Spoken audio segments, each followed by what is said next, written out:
Number 146 વેદનો છે।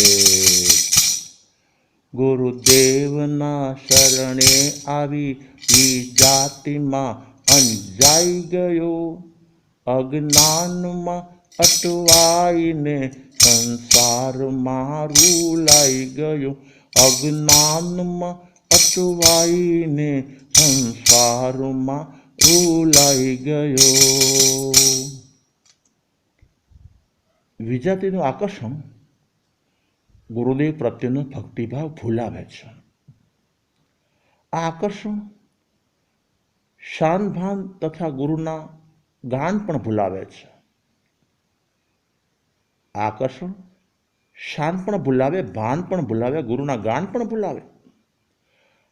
આ આકર્ષણ મીઠું ઝેર છે, છતાં અમૃત સમાન લાગે છે। ભમરાને સૂર્યમુખી ફૂલનું આકર્ષણ હોય છે, માછલીને લોટની ગોળીનું આકર્ષણ હોય છે, હરણને સંગીતની સુરાવલીનું આકર્ષણ હોય છે।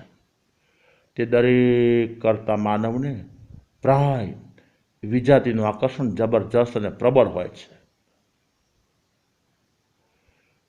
વિજાતિની દ્રષ્ટિનું, રૂપનું, વિચારનું, વાણીનું, વર્તનનું વગેરેનું આકર્ષણ ભલભલાને આંજી દેવા સમર્થ છે।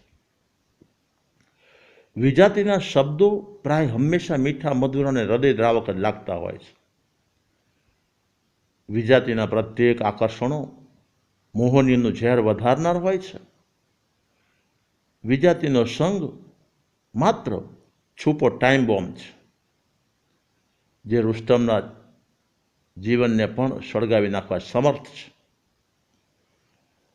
ઉત્તરાધન સૂત્ર અધ્યયન 16માં બ્રહ્મચર્યના 10 સ્થાનોનું નિરૂપણ કરતા આગમકારોએ વિજાતિના આકર્ષણથી અળગા થવા માટે 5 સ્થાનોનો ઉલ્લેખ કર્યો છે। 24 દંડકના જીવાત્માઓને વિવિધ સંજ્ઞાઓ સુષુપ્ત અવસ્થામાં હોઈ શકે છે, પરંતુ માનવ માટે આગમકારો લખે છે કે માન અને મૈથુન સંજ્ઞા પ્રદીપ્ત અવસ્થામાં જોવા અને જાણવા અને અનુભવવા મળે છે।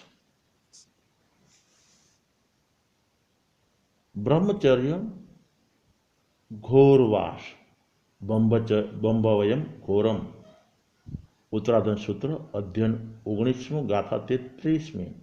નાના મોટા નિયમો લેવા બહુ સહેલા છે, પણ પાલન કરવા માટે પણ કદાચ સહેલા હશે, પરંતુ વિજાતિના થતા આકર્ષણનો સ્વીકાર કરવો એ પણ મુશ્કેલ છે। તો આકર્ષણ ઉપર વિજય મેળવવો તો અત્યંત મુશ્કેલ છે। ભાઈઓને સંતો સાથે ધર્મ ચર્ચા કરવામાં તથા બહેનોને સતીરત્નો પાસેથી ધર્મ સમજવામાં પ્રાય રસ ઓછો જોવા મળતો હોય છે। તેનું કારણ દર્શાવતા મનોવૈજ્ઞાનિકો કહે છે કે જ્યાં જાણતા કે અજાણતા વિજાતીય રસનું પોષણ થતું હોય, ત્યાં સ્વાભાવિક જ આકર્ષણ વધુ રહેતું હોય છે। ગુરુ સેવા અને ગુરુ કૃપા વગર આ અંજનનું ભંજન થવું મુશ્કેલ છે। સંસારને તિલાંજલિ આપી સંયમનો માર્ગ સ્વીકાર્યા પછી જે સાધક ગમે તેટલા આગમનો જ્ઞાતા બની જાય, સંસ્કૃત અને પ્રાકૃતમાં પ્રવીણ બની જાય, વક્તા બની જાય, અનેક ભક્તોના માનચાન મેળવતો ભલે થઈ જાય, પરંતુ સદગુરુના ચરણ અને શરણની હૃદયભાવે સેવા કર્યા વગર વિજાતીય પ્રત્યેના વિકૃત ભાવને વિદાય આપી શકાતી નથી। ગુરુકૃપા વગર વેદ ઉપર વિજય શક્ય જ નથી। વેદના દર્શન અનેક ભેદવાળા હોય છે, જે સામાન્ય માણસને સમજમાં આવવા પણ મુશ્કેલ છે। તેના છેદ વગર આ સંસારની કેદ મટવી મુશ્કેલ છે।